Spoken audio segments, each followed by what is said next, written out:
Hello and welcome to episode 5 of the Grace Gotham Museum of Whimsy and Curated Hoarding. I'm your host, Grace Gotham.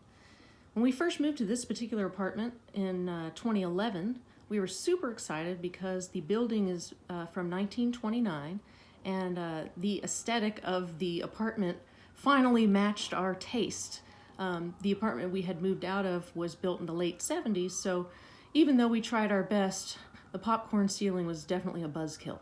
So we were super excited when moving here, and I got to shop for items that matched the interior even better than they did in the other place, including at thrift shops and antique malls, which I love doing. So the first item I'm going to show you I found at a thrift store here in New York City on the Upper East Side of Manhattan called Memorial Sloan Kettering Thrift. It's no longer open, unfortunately. It's now a 305 Fitness, but I'm glad it was there when it was there. Wish it was still there. I found it there. Anyway, here it is. It's in a place of honor between two chairs that we use frequently when we're having coffee or cocktails. And what this is a mantle luster. Check it out. It's just a decorative item that people would use. They usually came in pairs, and they would sit on either side of your mantle, and they would just look pretty. And as you can see, the reason they're called lusters is because they always have these crystal prisms hanging from them. Do you see how it goes all the way around there? And they typically came in pairs, and what would happen is sometimes when somebody had two daughters or two kids, each one would marry off or go off on their own as an adult, and it was given as a gift, one to one and one to the other, and so then they would end up separating. Maybe that was the case with this one because I only have the one. Here's the inside of it. Isn't it beautiful? I find it such a delight because we have south-facing windows, and so we usually get a lot of light, especially at this time of year.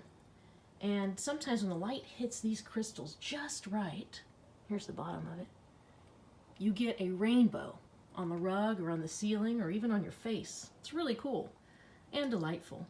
Now, I was such a big fan of this, but I have to tell you, Mr. Gotham was not as big a fan of this when he first saw it.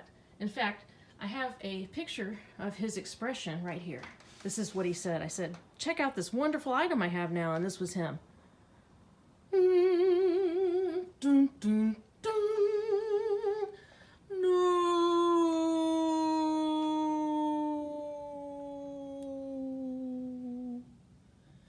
He said it looked like a 90s spaceship. And I said, yeah, like 1890s.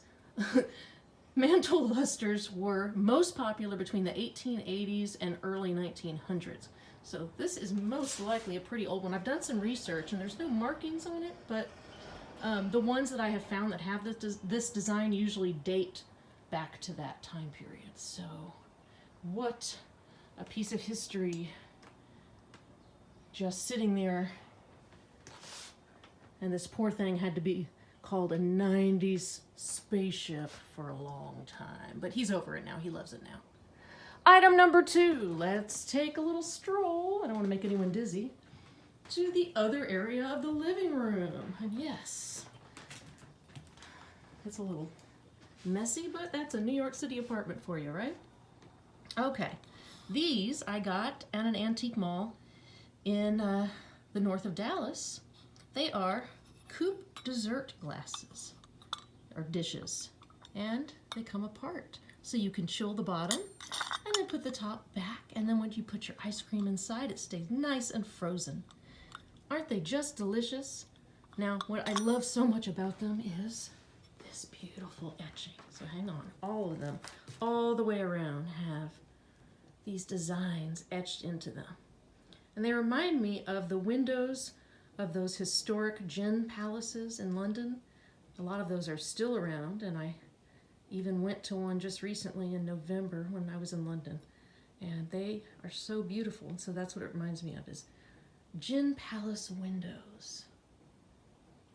Now, what better way to eat ice cream than out of something like that? On top of that, there is a dish with ice cream that I noticed is on menus in London, but I've never seen here. If you eat at like more traditional places like these old private clubs or like old restaurants, historic ones, they have coupes, and what they are is a dessert that has ice cream and liqueur on top. So it's real simple to make, but we just don't have it. And so I tried one recently. It was vanilla ice cream with violet liqueur, and it was to die for. So I highly recommend that you maybe eBay some coupe glasses or improvise and give one of those boozy desserts a try, because it ain't no Mississippi mudslide from TGI Fridays, you know? It's their sophisticated, you know, great uncle from the old world. Item number 3. Da, da, da, da, da, da, back to the couch. Now I've hid it under this pillow because I wanted it to be more exciting for you. Dun, dun, dun. Now you're like, what is that? So, what is that? Actually, all it is a page from a magazine from 1945. Now the reason I saved it is because I always liked this ad, and this is not even what I'm going to show you, but I always loved this ad. I thought it was so cool. I love the hat. It's like a cartwheel hat, and I always thought that, you know, it's beachwear, but that I thought it was kind of racy for 1945. This is from a Mademoiselle magazine, like I said, 1945. This must have been a column, and I only have one page of this particular column for some reason, but how to get rid of, and who knows what the other side would have said. But the art's cute. It's like this little lady, you know, all kind of dressed, smoking a cigarette, reading a book. And then you've got this other little lady down here in her sexy little outfit in her own backyard in the city, little tiny city backyard. Which, even if you have one of those in this city, you're really lucky. But what really struck me is not the art and not this magazine in particular, but what it says. And I didn't even know that I had this until today. I'm just amazed. I'm going to read you just a small excerpt from the top and the bottom, but what perfect timing to get this. All right, you won't be able to see it probably, so I'm just going to try to hold the camera and read it to you the way I can. Oh man, I need my glasses. I'm sorry. It's so hard to do one-handed. Low budget filming. Enjoy it, enjoy it. Okay, here we go. This will make the 4th summer that we have all tried to spend our vacations at home, and the question of how to live through them is getting to be a serious one. Would be helpful. Government suggestions such as learn to fly, plant a victory garden, etc. have lost their novelty, particularly if, like me, you can't even look out of a second-story window without wanting to jump. So I'm going to dot, dot, dot, dot, dot, dot, dot. This is obviously written during wartime still. Now listen to this. Still, you've got to think of something to do with your time, since it is more definite than ever that you can't go anyplace. Not only is it unpatriotic to travel, but it's not very bright. In the first place, there's nowhere to go, because there's not a room to be had in hotel, boarding house, summer camp, or Indian teepee, okay. And in the second place, there's no way to get there. Isn't that interesting?